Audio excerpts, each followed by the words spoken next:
One that are thing filling in that these is seats here? on everybody's mind at the moment is AI and how you can use AI to make yourself more productive.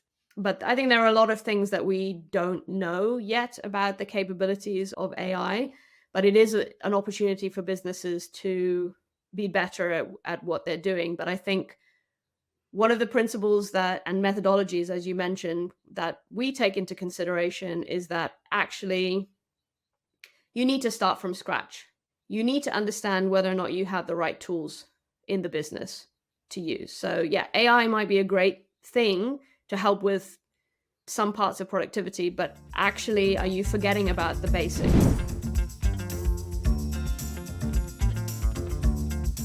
Welcome to the show. How you today? doing? Thanks for having me. Good. My pleasure.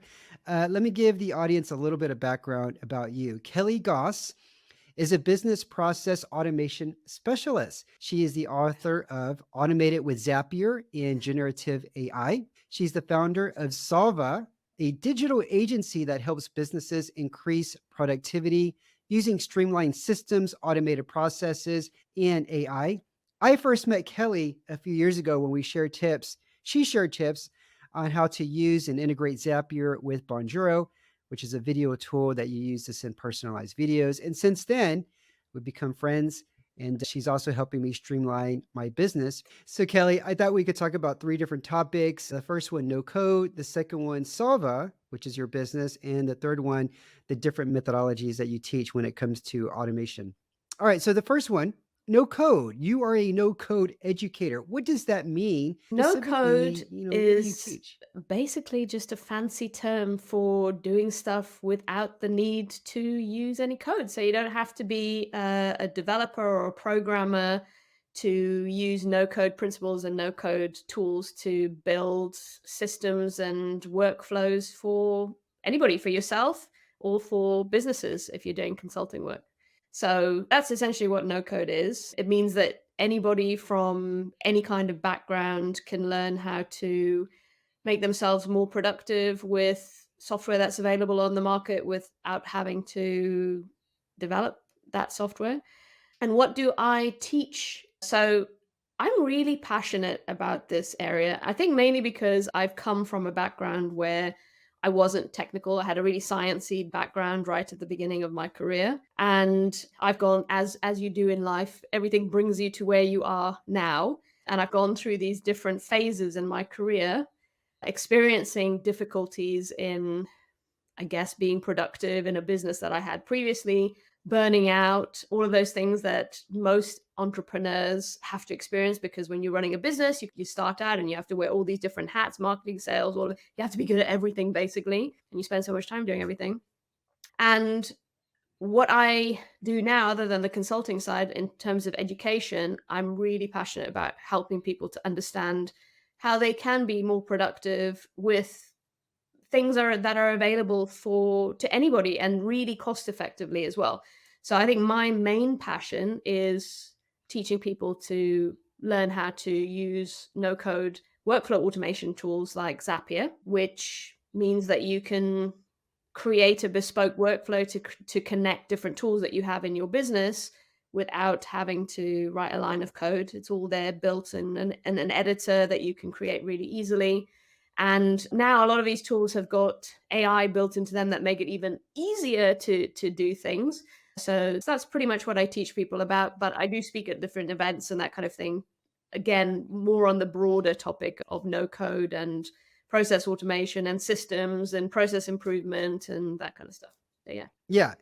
Now, currently, I'm a solopreneur, so this is music to my ears because I don't have a developer background. But let's be realistic. Is no code only good for solopreneurs, or is it also good for businesses that are much It bigger than, is than the applicable solopreneur to business? anybody. And in fact, no code is even now becoming applicable to developers. So people who have got programming skills are saying that they would rather go down the route of no code development than coding something from scratch because it takes a lot less time. So essentially, by using no code tools, which you can put together yourself, or you're using existing platforms to create something, that will take typical development times of could be long periods, lots of months or years, down to a few weeks. So developers are actually going down that route as well. And then when it comes to businesses Wow. themselves, any type of business can use these tools because they're so cost effective. A solopreneur, micro business, a Yeah. small business, a medium-sized business, everybody, including enterprises, use no code to some extent. So yeah, totally applicable to everybody. Yeah, and I know no coding is great, especially with Zapier. You described the tool that it allows different tools to communicate and work with each other. We did that webinar, that integration where Zapier could integrate with Bonjoro, and you automatically get a notification when you could send a Bonjoro. And I think there were some other things that you shared. What are some other tools that quite often you see work really well together for small businesses? And maybe let's just talk about email and text messaging. Are there like different tools that are Yes. compatible with each So other using Zapier Zapier? integrates with over 7,000 different tools, which is, if you think about that, that's actually pretty incredible because it means that there are millions of different possibilities of ways that you can connect tools together. As a consulting business, we work with clients all over the world that have different tools. We're pretty tool agnostic in that sense, so we can help businesses to create workflows based on anything that they're using, as long as one, they have an integration with Zapier. Or if it doesn't have an integration with Zapier, does it have an open API, and can we build custom steps within the workflow to use that API without it having necessarily having an integration with Zapier? So even those 7,000 plus tools, they're actually way more tools that you can integrate. But I think a lot of SaaS products now are making it a priority to integrate with tools Zapier. And Zapier is not the only one on the market. You know, Zapier, Make, Relay is another. There are Mhm. a few other tools, but they're making a priority to integrate with tools like Zapier because then it opens up these possibilities to then be able to automate manual and repetitive tasks that you might have. So some examples, and I'll use us as a business actually. So we use ClickUp internally, we use HubSpot, we use Google Workspace suite of tools, we use Zoom. So those are just some of the things that we use, and obviously like Gmail, emails, that kind of thing. But we have so many different workflows that we have set up. I wouldn't say that we're a fully automated business because businesses change and develop all the time. So you're constantly trying to keep on top of continuous improvement. If something changes, you want to change something, add something in new. So we're constantly trying to think of new things that we can automate if it makes sense to do that. But for example, we have calls with clients on Zoom, and all of those clients have got Google Drive folders. And we have an automation that runs every time the Zoom recording ends.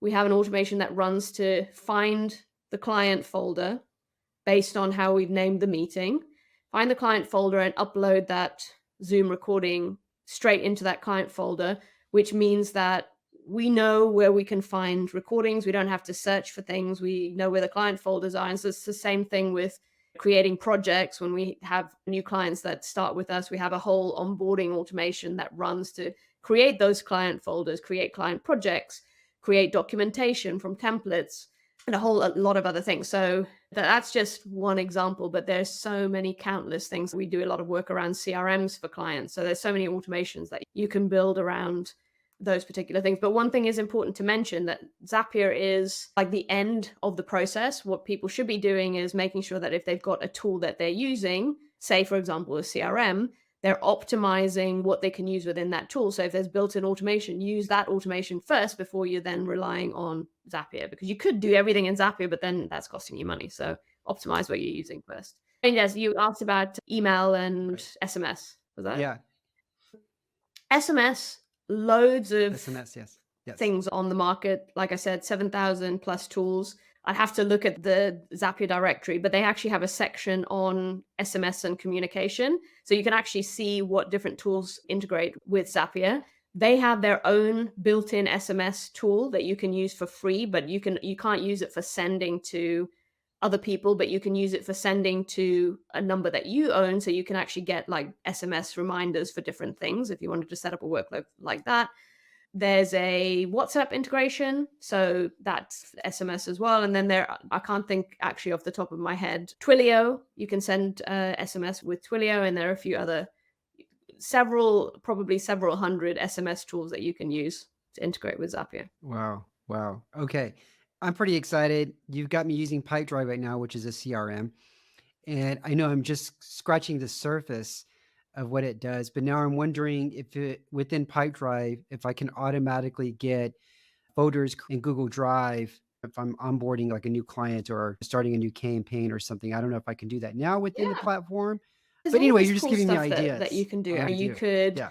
say, based on your sales pipeline, let's just say a deal moves into a particular stage in the sales pipeline, or maybe it's closed won. So that's the point that you may want to start your onboarding process, like I was talking about mine. Mhm.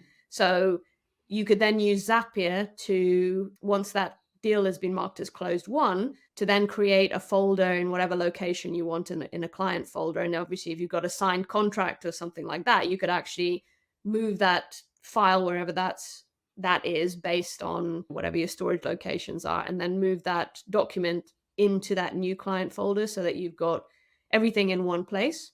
And obviously set things up based on, I don't know, name it based Yeah. on the what the deal was named or the client's name or something like that. Yeah. So many things you could do, Eric. So many things. Okay.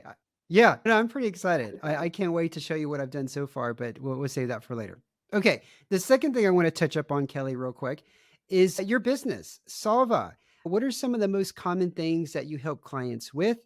And Okay, Solver basically is a what I like to call a systems process and automation agency, but all to do with no code. So we don't do any coding. We use platforms that exist already on the market, have been developed. A lot of people have spent all that money on developing platforms like Pipedrive, for example, Zapier, for example.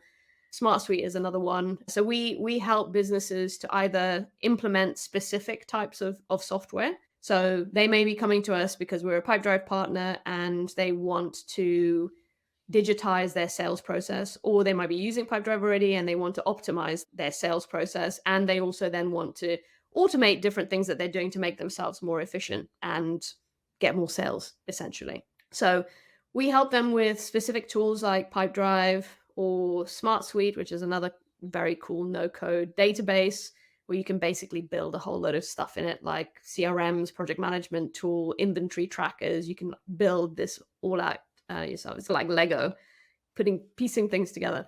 Or we might have businesses that come to us because they know that they need to work smarter. They know that they need to digitize. So they may be in a situation where they don't have anything. So a perfect example would be a client that we're working with at the moment where they literally were using email, OneDrive, paper, storing credit card details in in a in a safe and processing credit card payments at the end of the month. So everything was like super manual. They didn't have anything else in place other than those particular things. Okay, yes, they did actually have Zero for an accounting tool. So they were able to send digital invoices, but nothing else was set up. And we basically helped them to mhm. analyze everything that they have right now, so current state, and put together a blueprint for them of exactly what they should have within their business. So, all the digital tools that they should have, how everything is going to work together, and how we're going to connect all those pieces together so that they could communicate with each other. You're not having to do duplicate entry, copy and pasting, and all of that kind of stuff.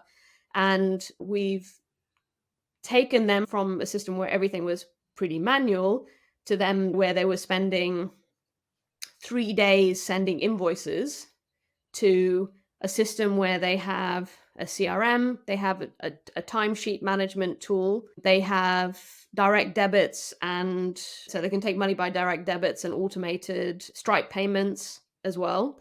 And all of that is connected together. So now their invoicing process takes a couple of hours, from 3 days to a couple of hours. And they were doing that twice a month, basically. We've now consolidated into to one time a month. Everything's connected. They have full transparency of their sales process, their projects, their timesheets. Everything is set up and automated and works efficiently. So that's an example of a business that had nothing.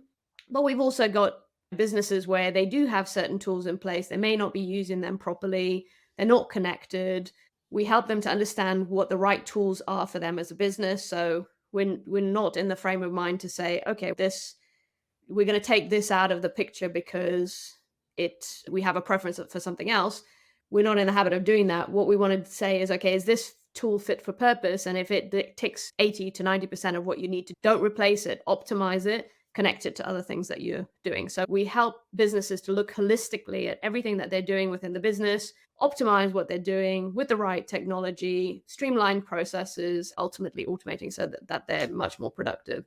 Does that answer the question? What's your Typical typical client. client that you service, Kelly? It Actually, did the answer the question, yeah. reality is that we don't necessarily work in a particular niche or vertical because we're very broad minded in terms of the tools that we can use. And we are very good at understanding how businesses tick and how they work. So we can analyze exactly what they're doing and translate it into the technology that they should be using. That actually means that we can work with any business. So the only restrictions for us ultimately would be where there are lots of legalities with the way that a business works, industry specific legalities, but that often necessarily isn't a problem for us, and time zone. So we can work with businesses all over the world, but I suppose Asia Pacific becomes a little bit difficult for us. But generally, we can work with any business anywhere in the world, any industry, because we are really good at understanding how they work and translating that into how they can become more efficient with technology. Good. All right. All right. Okay, Kelly, last thing I want to dive into is your methodologies. And I know you give lots of different workshops. I think you were at the No Yeah. Code event that took place in London recently. And so, what are some of the things that you're educating other business leaders and marketers and everybody else who's interested in your type of work? What are some of the hot topics, hot So I workshops think that one are thing filling in that these is seats here? on everybody's mind at the moment is AI and how you can use AI to make yourself more productive. But I think there are a lot of things that we don't know yet about the capabilities of AI, but it is an opportunity for businesses to be better at what they're doing. But I think one of the principles that and methodologies, as you mentioned, that we take into consideration is that actually you need to start from scratch.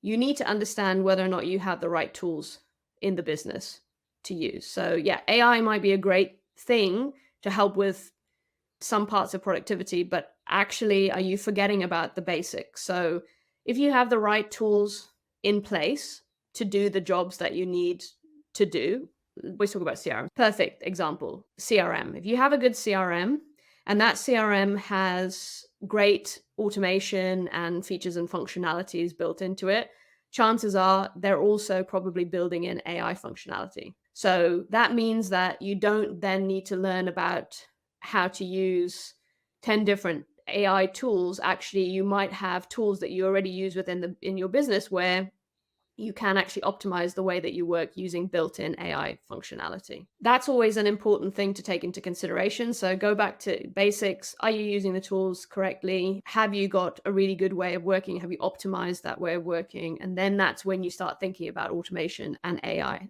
later down the road. But all of those things are great for productivity. So when it comes to methodologies, I like a lot of the things that I like to talk about are these things about going back to basics. But also, I come from, I'd mentioned the science background, but actually, part of my initial first roles in the industries that I worked in really helped me to gain a love for process improvement. And there are a lot of process improvement principles that a lot of big enterprise companies will talk about: lean, Six Sigma, Kaizen, continuous improvement, all of those things. But actually, those are big words that small businesses and entrepreneurs can, if you know the basics of them, they will really help you to understand how you can go back to basics and improve the way that you're working. So some of the words that I like to use are continuous improvement, going back, reviewing, constantly going back. Your business is always going to change. So going back and reviewing things so that you know that you're tweaking things as you go and you're really staying agile with what you're doing. Continuous improvement as well goes back to checking things. So when you're doing reviews, if you have an automation set up, for example, you want automations that also check the automations so that if something goes wrong, you can go back and you can make an adjustment very quickly so that you're not compromising data in your system because something has gone wrong and you haven't addressed it. So it's like a checking of the automation that you need to put in place. But there's also stuff like I mentioned already, process improvement. That's super important because you can't actually be efficient by automating something if the process is totally inefficient in the first place. You're just going to be magnifying whatever is a problem because you haven't addressed it. So these are always good things to, again, go back to basics. Start with just mapping out what tools you're using, what process you're using. Process mapping is a super important thing. It doesn't have to be visual, it just go with what you think is good for you. So if you like the visual aspect, you could create a flow chart. If you don't, you can just put the steps in your process down in a list. That's just as sufficient. But what you really want to be getting out of that is how you're doing things right now and how you can understand how you can Yeah. change that. Yeah. I loved how when you asked me to process map my business and I wrote down, for example, when I onboard a podcaster, I was using like 4 different tools, maybe even more, like Slack, Google, Calendly, things like that. And you were like, if you use just one CRM, it could actually take the place of many of these different tools and knock out like 5 of these different steps. And there was no AI involved. It was just, hey, there's just this tool that can automate a lot of that and save time for you. So we've been hearing AI is going to use AI to streamline things, make you work faster and smarter. But in most cases, there's already tools out there that can help you do a lot better at your job that already exists. And you don't need to go learn anything about AI. So I'm definitely on board there. The second thing, too, is Canva. I'm a big user of Canva, and I probably only use maybe 10% of the functionality, but I do know that they have AI functionality within the tool. And it's, there's those little prompts that say, use AI to fill in this or use AI to do that. And I haven't even begun to explore what Canva can do. Before I should even start considering other design tools, AI design tools. I should really learn what is Canva, what do they have in place incorporating. So I'm definitely on board with you there. Kelly, I'm going to put links to you and your website in the show notes. Before we get to the rapid fire section, any other questions I should have asked you that you think would have been beneficial for the audience when it comes to automation and Oh, your gosh, any methodologies that other you teach? questions? I don't know, Eric. Obviously, if people do have questions, they can reach out to me, and I'd be happy to help. It's such a broad topic, but I think the important thing to bear in mind, and I've been talking about this most of during this session, is don't just jump straight in and think, okay, automation and AI are going to solve all my problems.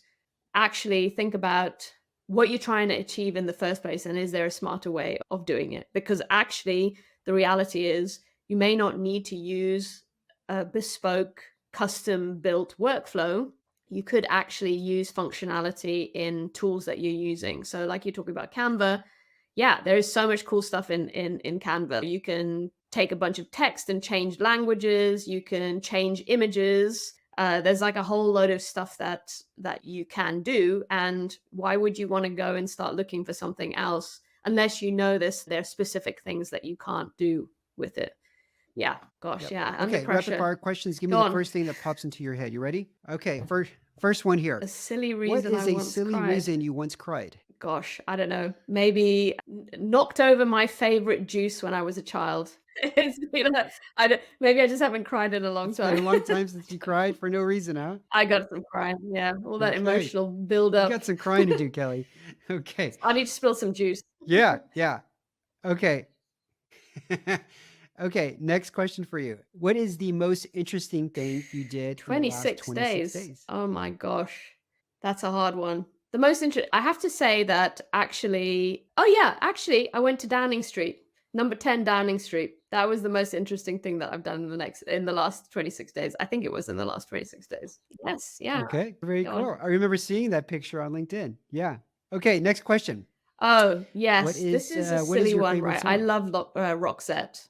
and my favorite song is Silver Blue by Roxette. I Silver Blue by Roxette. Okay, Silver Blue Bar Oxide. You're gonna have to go check it out. All right. I don't know this, but I'm going to go look it up after this. Last question for you. Instead of flowers for Valentine's Day, you would Oh rather gosh, receive. a tailored holiday to somewhere in Southeast Asia. I know, but hey, got a lot to live up Okay, to with that's no me. small gift there. Yeah. I know you're going to tell your partner when this Yeah, episode is published, hey, she's check gonna this love out and that, make sure you definitely. listen to the end. Yeah. Kelly Goss, thanks for coming on the show. Everybody listening, I will include links to Kelly's business in Always her a LinkedIn pleasure, Eric. profile. Always have such Pleasure great having fun you with here, you. Kelly. All right. Me too. For everybody listening, I will see you next week on Innovators Collab. Feel free to check this out on YouTube. And you can see our guests' reactions and how they laugh, their gestures. You can see Kelly's two plants in the background, and the Thanks, book that Eric. she wrote is in the background there Bye. too. All right. Thanks for listening, everyone. Cheers.